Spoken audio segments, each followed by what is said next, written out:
Hello. I'm going to show off my Malawi Biotope type tank that I've got set up here. Just want to talk about it a little bit. This is a 40 breeder tank, just a typical Aqueon 40 breeder, nothing special.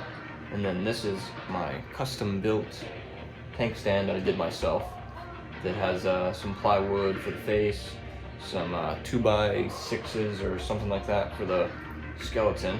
Then I've got a pre-built cabinet door here, and then for the slider I just used what you would typically see on a kitchen drawer to open it.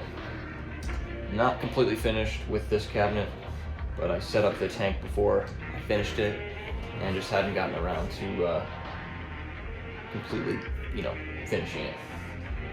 And so inside the tank I've got these are Cereus stones, a bunch of Cereus stones to kind of make this triangular sort of reef scape for the fish, which the fish are yellow labs. And I wanted that sort of like minimalistic, sleek look. And I really like the pop of yellow that they give this tank. The background is actually from a company called Universal Rock Studios out of Texas, and they make custom backgrounds, which are really cool. But the only downside is that you kind of get dead areas behind the background. A lot of detritus build up back there, and I've had some of the fish have bred in this tank, and I've seen some of the babies get stuck behind the background before, so something to think about if you do go and get a background from them. The one that I have is it's called the crystal wall background, and I have it custom measured just to fit the back of the 40 breeder, and it has 2 end caps on both sides, which just basically it's just a little finish they do for extra, so that you can't see behind the background from the sides, which I think adds a little bit more realism to it. I did have their Malawi rock set in here originally. I didn't really think the Malawi rock set that they sold provided enough cover for the fish in this small of a tank. Probably technically a little overstocked, but everybody seems pretty happy. I do get a little bit of dickering in the tank, but I feel like all this rock helps with breaking line of sight compared to the rocks I had in here before. So the substrate in here is a Carib Sea African cichlid substrate.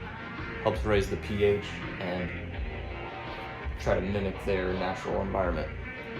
As for the filtration, I have an Owaze Biomaster 200 thermo, so it's got the built-in heater, which obviously is a plus because then you don't have to see an ugly heater in your tank.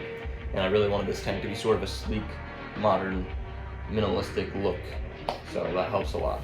And then I have this Higer power head, which is a little overly complicated with the controls, but it's nice because it's sleek and it's just attached by a magnet on the outside, and it's just really small, and it provides a lot of power for this tank. I think it's probably a little overkill, but it's really nice, and you can adjust the settings to have it on that pulse mode.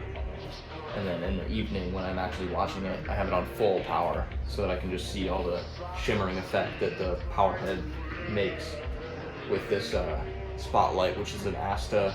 This is an Asta 120 light that I have on top here, and the spotlight provides that shimmering effect with the water movement, which I personally really like this shimmering effect. A lot of people don't necessarily like that, but I think it's really cool.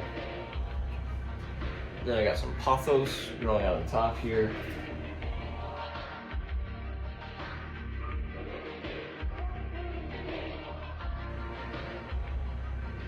And that's about it.